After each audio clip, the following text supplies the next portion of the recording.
જે બહુ જ સારી વાત. હવે છેલ્લે એક બોનસ ટિપ્સ, જ્યારે પણ વાઇવામાં તમને એવું પૂછવામાં આવે કે તમે ફિલ્ડ વર્કમાં શું શીખ્યા, તો તમે કોમન જવાબ આપતા હોય કે સર અમે ફિલ્ડ વર્કમાં કેસ વર્ક શીખ્યા અથવા અમે ફિલ્ડ વર્ક કર્યું, પ્રોગ્રામ કર્યો. ના, આ બહુ કોમન સવાલના જવાબ છે. તમે એવું કહી શકો છો કે સર મેં મારા સુપરવાઇઝર સાથે વાત કરી, હું એ સંસ્થાના હેતુ શું છે, એ સંસ્થાનું ટાર્ગેટ જૂથ શું છે એના વિશે સમજ્યું, એ પ્રમાણે અમે પ્રોગ્રામ ડિઝાઇન કર્યો, મેં આ પ્રોગ્રામને કંડક્ટ કર્યો હતો, અથવા આવી એક સમસ્યા અમારી સામે આવી હતી તો એનું મેં આ પ્રમાણે ઉકેલનો સુઝાવ કર્યો હતો, ત્યાં સુપરવાઇઝરે મને કહ્યું હતું કે આના પર વધારે કામ કરી શકાય. તો એ તમારો જે એક્સપિરિયન્સ છે, જે અનુભવ, જે પ્રોસેસમાંથી તમે પસાર થયા છો, એ જો તમે વાઇવામાં કહેશો તો વાઇવા લેનારને પણ લાગશે કે ના, આ ગંભીર સ્ટુડન્ટ છે, ખરેખર એ ફિલ્ડમાં માત્ર અટેન્ડન્સ માટે નહીં પરંતુ કંઈક શીખવા માટે ગયો છે.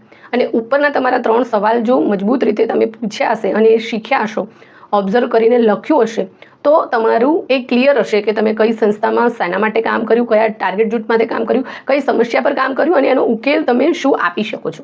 અને આ જ વસ્તુ તમને રિસર્ચમાં એટલે કે થીસિસ બનાવવામાં પણ એટલી જ ઉપયોગી થશે. મિત્રો,